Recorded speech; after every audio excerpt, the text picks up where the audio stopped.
오늘의 성경 말씀은 로마서 8장 28절에서 30절 말씀입니다. 우리가 알거니와 하나님을 사랑하는 자, 곧 그의 뜻대로 부르심을 입은 자들에게는 모든 것을 합력하여 선을 이루느니라.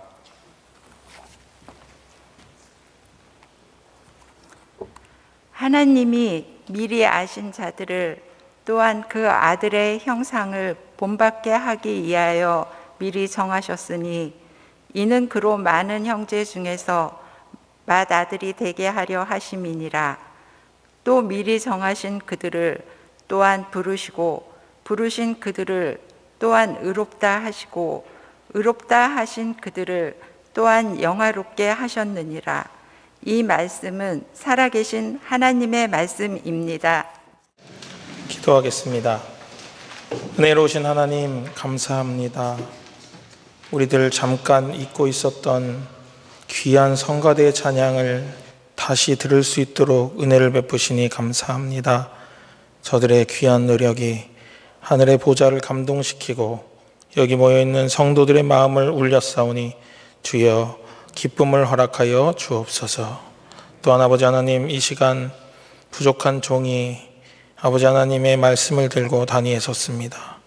주님의 말씀에 순종하여 섰지만 두렵고 떨리는 마음이오니 주여 종은 보이지 않게 하시고 말씀만 보이고 들리게 역사하여 주옵소서. 부족한 종을 가려 주시옵소서. 예수님의 이름으로 기도합니다. 아멘.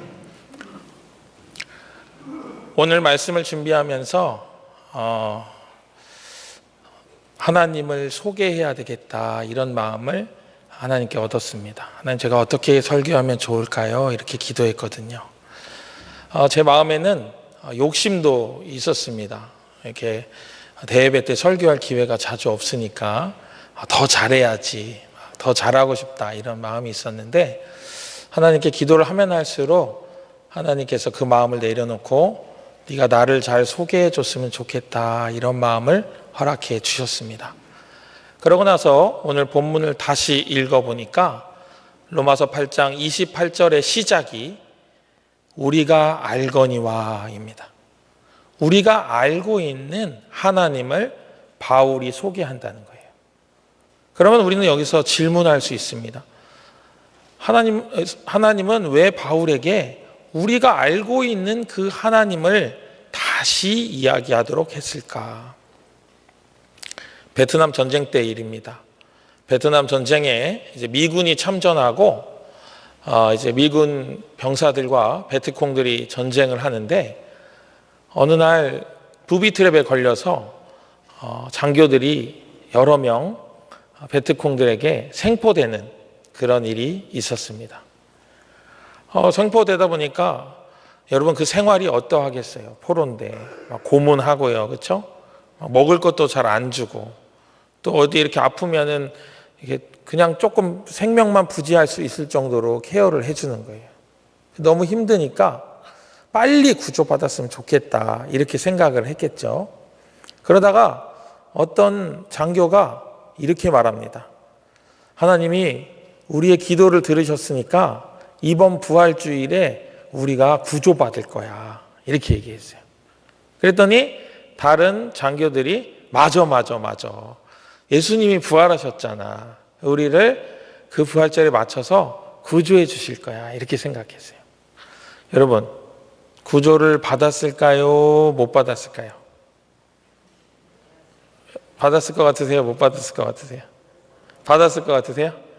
못 받았어요. 그래가지고 이 마음의 희망으로 막 가득 차서 열심히 생활하다가 구조를 못 받으니까 그냥 시름시름 앓기 시작한 거예요. 희망을 잊어버린 거죠.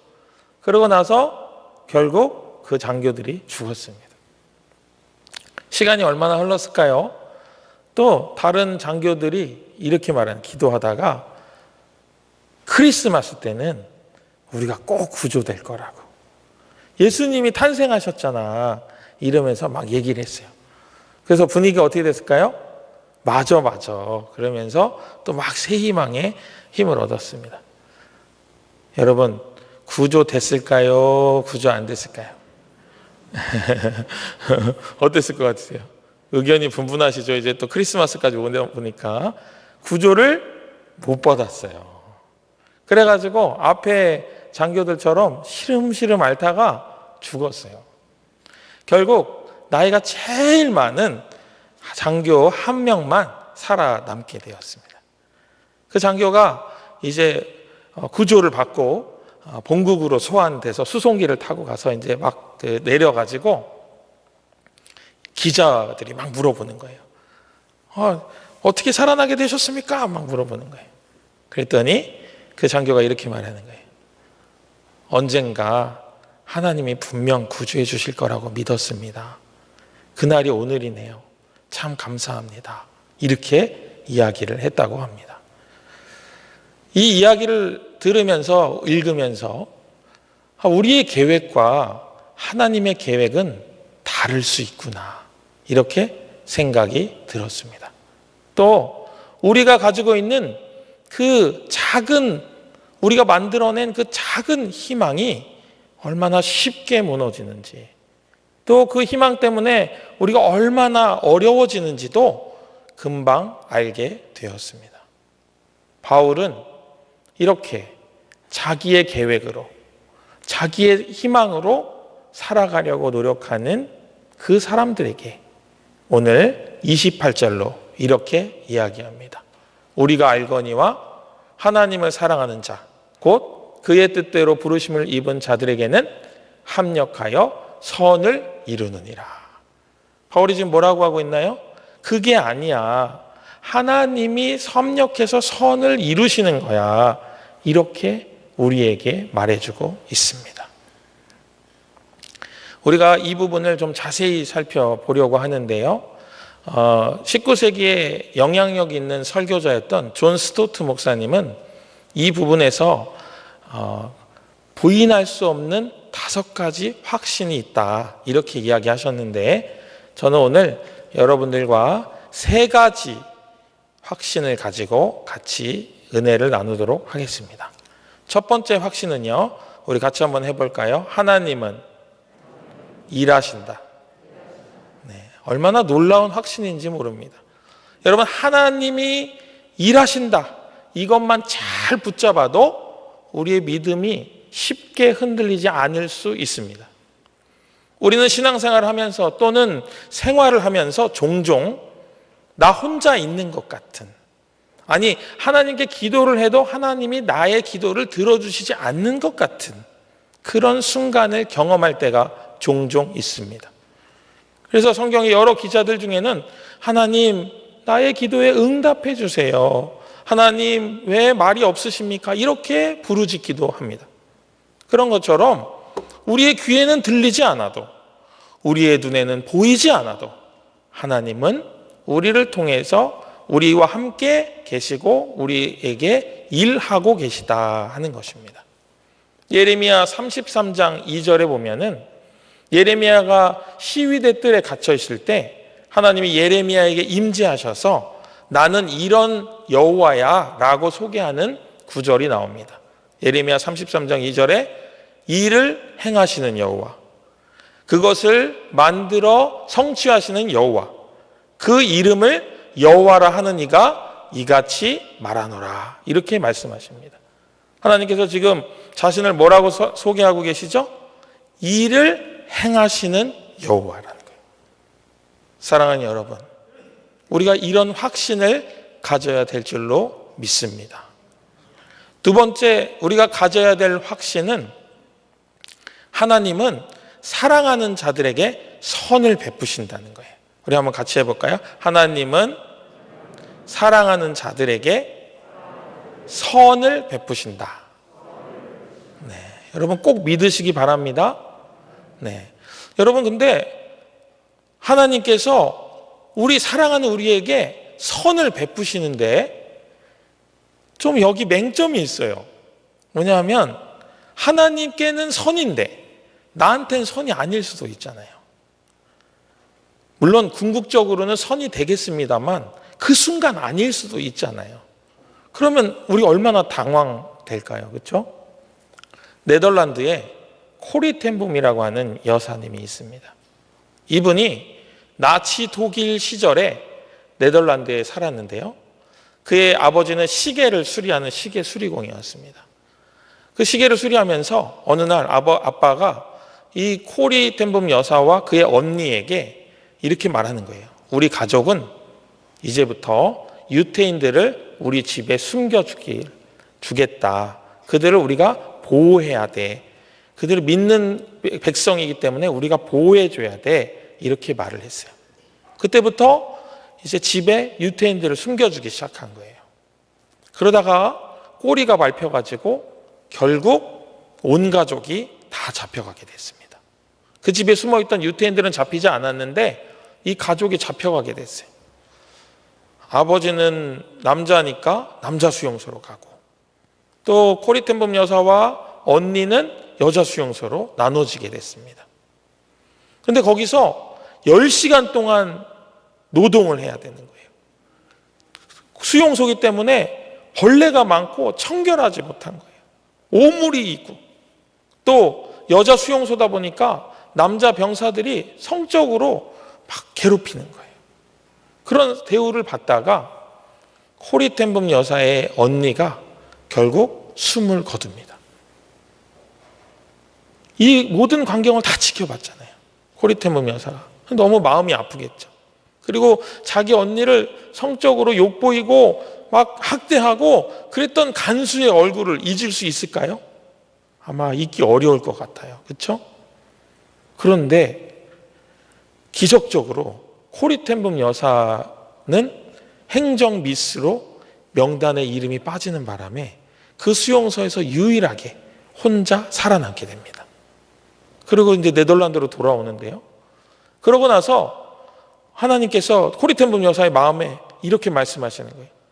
코리야, 독일에 가서 나를 좀 전해주라고. 근데 코리텐붐 여사 마음이 어땠을까요? 요나와 같았겠죠. 안 됩니다. 다른 데는 다 갈 수 있어도 독일은 안 가요. 하나님 아시잖아요. 독일이 저에게 얼마나 큰 상처를 줬는지 아시잖아요. 그랬는데 또 하나님께서 그의 삶에 기적을 베푸셔가지고 결국은 독일의 마을들을 다니며 전도할 수 있도록 그렇게 코리텐붐 여사를 이끌어 가셨습니다. 그러다가 어느 날 독일의 마을에서 말씀을 전하고 있는데 이제 나와서 이제 악수를 하고 있었어요. 우리도 이제 다 이제 예배 끝나면 이제 목사님하고 악수하고 하시잖아요. 뭐 요즘엔 주먹으로 합니다만은. 그랬는데 악수를 하는데 저쪽에 보니까 갑자기 심장이 멎는 것 같은 충격을 받아요. 누가 있었을까요? 언니를 죽게 만들었던 그 독일군 간수가 저기 있는 거예요. 이제 코리텐붐 여사랑 악수하려고 한 걸음 다가오는 거예요. 그의 마음 가운데 원수를 사랑하라는 마음이 있었겠죠? 근데 동의할 수 있었을까요? 네, 알겠습니다. 할 수 있었을까요? 계속 내적으로 갈등이 있는 거예요. 하나님 안 됩니다. 다른 사람은 몰라도 저 사람은 안 됩니다. 얘기하는 거예요. 그러다가 이제 다음 순서가 됐어요. 그 사람이 여기 있고 코리텐붐 여사 앞에 있는 거예요. 그때 하나님이 번개같이 마음에 말씀하시는 거예요. 코리야, 지금 내가 너에게 이 사람을 용서할 수 있겠냐고 묻는 게 아니야. 내가 너에게 원수를 사랑하라고 한 그 명령에 순종해 줄 수 있겠냐고 묻고 있는 거야. 이렇게 말했어요. 그랬더니 코리텐붐 여사가 알겠습니다. 하나님 그렇게 말씀하시면 제가 순종하겠습니다. 하고 이제 그 독일군 병사가 앞에 탁 왔을 때 손을 탁 내밀었습니다. 그래서 그 독일군 병사가 그 손을 잡은 거예요. 그랬더니 그 사람이 말합니다. 갑자기 말을 하는 거예요. 저는 죄가 많은 사람입니다. 많은 사람을 괴롭게 했습니다. 그런데 오늘 당신의 말을 들으니 하나님은 사랑이시고 용서해야 될 것 같습니다. 아니, 저도 용서받을 수 있을까요? 저를 위해 기도해 주세요. 이렇게 말한 거예요. 그랬더니 고리텐범 여사가 그 순간 그 손을 잡고 있고 그 이야기를 듣는데 하늘 문이 열리는 것 같았다. 하늘에서 용서의 그 풍성한 용서가 하늘로부터 쫙 부어지더라는 거예요. 그래서 그 독일군 병사를 끌어안고 그를 축복하며 기도해 주었다 하는 이야기입니다. 사랑하는 여러분, 하나님이 우리에게 원하시는 그 일이 우리는 당장 동의되지 않을 수도 있어요. 그러나 그 일은 결국 선이 됩니다. 이 일이 있고 나서 코리텐범 여사가 다른 지역을 다니며 하나님의 사랑과 용서에 대해서 설교할 때 더 강력한 설교를 할 수 있었다고 합니다. 더 자신 있게. 자기가 이제 용서 못할 사람이 없잖아요. 그렇게 되었다고 합니다. 이 독일군 병사도 이 일을 겪고 얼마나 큰 은혜를 받았겠어요. 그래서 그 사람도 달라졌겠죠. 이렇게 하나님이 선을 이루어 가신다는 거예요. 그런 하나님을 믿으십니까? 네. 우리 세 번째 내용은 모든 것을 통해서 하나님이 합력해서 선을 이루신다는 거예요. 포인트가 어디 있냐면 모든 것에 있습니다. 우리 같이 한번 해볼까요? 하나님은 모든 것을 통해서 우리에게 선을 이루신다. 네. 아멘이십니까? 네. 이 모든 것이라고 하는 이 단어에는요, 우리 같은 장 8장의 16절에 나온 것처럼 고난을 포함합니다. 영광으로 가는 고난을 포함합니다. 아픔을 포함합니다. 상처를 포함합니다. 나의 쓰라린 기억을 포함합니다. 그것마저도 하나님은 사용하신다는 거예요.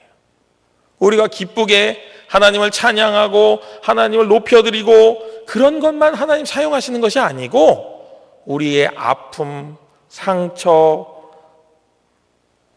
돌이킬 수 없는 실수, 그런 모든 것들을 다 사용하신다는 거예요. 그리고 그것으로 빚어서 선을 만들어 가신다는 것입니다. 창세기 50장 20절에 요셉이 이렇게 고백합니다. 제가 읽어드리겠습니다. 당신들은 나를 해하려 하였으나 하나님은 그것을 선으로 바꾸사 오늘과 같이 많은 백성의 생명을 구원하게 하시려 하셨나니. 아멘. 요셉이 형들에게 미움받아서 애굽에 팔려갔잖아요. 그렇죠? 그리고 그 애굽에 팔려가서 수많은 힘든 일들을 경험합니다. 그런데 그 힘든 일들을 경험한 것을 다 하나님이 빚으셔서 뭐를 만드셨다고요? 선을 만드셨습니다. 그렇다고 지금 요셉이 고백하고 있는 거예요.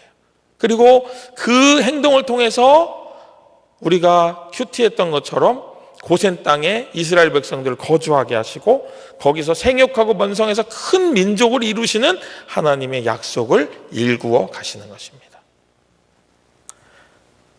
그렇다면 하나님이 우리의 삶에 이렇게 선을 행하시고 계속적으로 일하시는 이유가 뭘까요? 그냥 하나님이 우리에게 선을 베푸시는 것에서 멈추는 것이 아니라 그렇게 하시는 이유가 있습니다. 그게 바로 29절에 나와 있습니다. 29절 상반절 제가 읽어보겠습니다. 하나님이 미리 아신 자들을 또한 그 아들의 형상을 본받게 하기 위하여 미리 정하셨으니. 아멘. 여러분, 우리 교회 무슨 교회죠? 예담교회죠. 무슨 뜻인가요? 예수님을 닮는 교회. 하나님께서 우리에게 오늘 말씀하시는 거예요. 내가 너희를 위해 일하고 사랑하는 너희들에게 선을 베풀고 너희들이 지금 힘들고 어려운 것 그런 걸 다 빚어서 선을 만들어 가는데 그 이유는 예수님을 닮게 하기 위해서이다. 이렇게 우리에게 말씀하시는 거예요. 그런데 여러분, 여기서 한 가지 주목해야 될 건 뭐냐면 미리 아신 자들이라는 거예요. 여기 미리 아셨다는 것은 그냥 명단을 써가지고 어디 적어놓은 그 명단이 아니에요.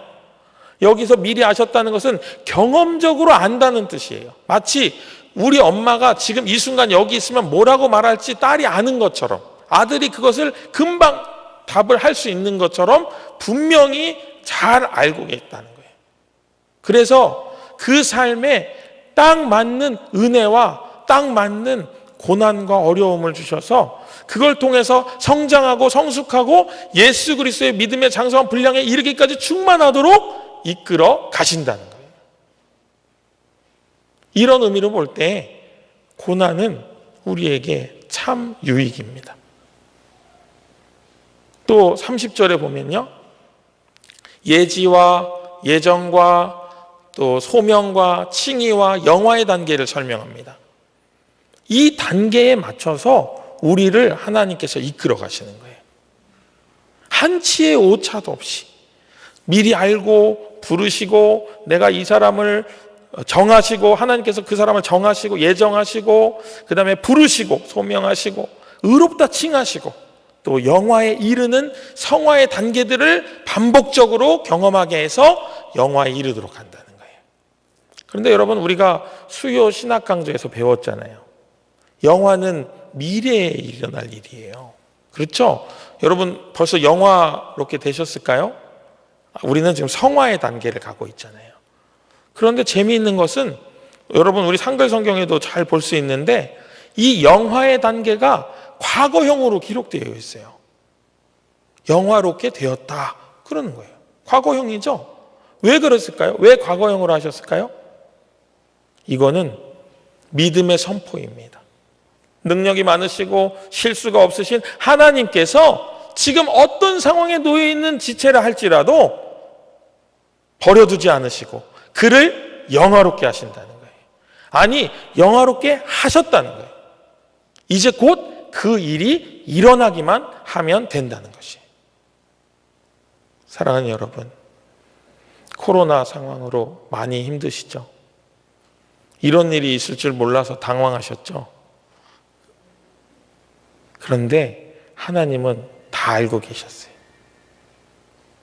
저는 사람이라 다 알 수 없지만 우리 성도님들, 우리 교우님들의 사정을 하나님은 다 알고 계세요. 그 교우님들의 작은 마음까지, 그 마음 속에 있는 왔다 갔다 하는 그 번민까지 하나님은 다 알고 계셔요. 그래서 그것을 사용하여 우리에게 선이 되도록 일하신다 하는 것입니다. 우리가 어떤 형편에 있는지, 어떤 처지에 있는지 고려할 필요가 없습니다. 하나님이 일하시도록 우리가 그것을 받아들이기만 하면 돼요. 사랑하는 여러분, 우리의 삶이 어디를 향하고 있습니까? 우리의 삶이 무엇을 바라보고 있습니까? 그것을 점검해 봐야 할 때인 줄 믿습니다. 여러분, 우리 혹시 앞에서 베트콩들에게 잡혀서 잘못된 소망을 가져서 죽었던 장교와 같은 생각이 있으셨다면 지금 내려놓으시면 돼요. 날짜를 정하고 또 이렇게 하나님 일하실 거야 라고 생각했던 거 다 내려놓으시고 하나님이 어떻게 일하시는가 바라보게 되시기를 바랍니다. 우리가 삶 가운데 불안하기도 하고 또 답답하기도 합니다. 왜 그럴까요? 불확실성 때문에 그래요. 내가 뭐 어떻게 될지 불확실하다는 거죠. 그런데 이 합력해서 선을 이루신 하나님을 굳건히 믿으면 그 불안이 확신이 되고 우리 안에 있었던 떨림이 기도가 되는 줄을 믿게 되시기를 주님의 이름으로 축복합니다. 하박국처럼 표대에 올라가서 하나님이 어떻게 행하시는가 내가 바라보겠다라고 하는 믿음으로, 하나님 이 일을 어떻게 풀어나가실지 제가 기대하겠습니다. 하나님 이 일에 대하여 제가 어떻게 기도하고 이 역사에 어떻게 참여해야 되는지 저에게 알게 하여 주옵소서. 내가 그 기도에 동참하겠습니다. 이렇게 기도하는 믿음의 권속들 되시기를 주님의 이름으로 축복합니다. 더불어 예수님 닮기로 결정하신 여러분, 내 안에 선한 일을 그리스도의 예수의 날까지 이루어 가시는 그 주님을 붙잡고 지금은 조금 힘들어도, 지금은 그 뜻을 알 수 없어도 그 하나님을 신뢰함으로 한 걸음 한 걸음 전진하셔 꼭 하나님의 영화에, 하나님의 영광에 날마다 이르게 되시기는 귀하신 우리 교우님들 되시기를 다시 한번 주님의 이름으로 축복합니다. 기도하겠습니다. 은혜로우신 하나님 아버지, 저희들 연약하고 부족하고 아프고 힘든 순간이 있지만 하나님께서 우리와 함께 하시고 또 사랑하는 우리를 위하여 합력하여 선을 이루어 주시는 모든 것을 사용하심에 감사하며 나아가는 저희들 될 수 있도록 인도하여 주시옵소서. 다 알지 못해도, 다 깨닫지 못해도, 지금 내 눈에 보이지 않아도, 지금 내 귀에 들리지 않아도 여전히 일하시는 주님을 붙잡고 나아가는 우리 모두가 될 수 있도록 인도하여 주옵소서. 축복하여 주옵소서. 모든 것 더하시는 주님께 감사하고 예수님의 이름으로 기도합니다. 아멘.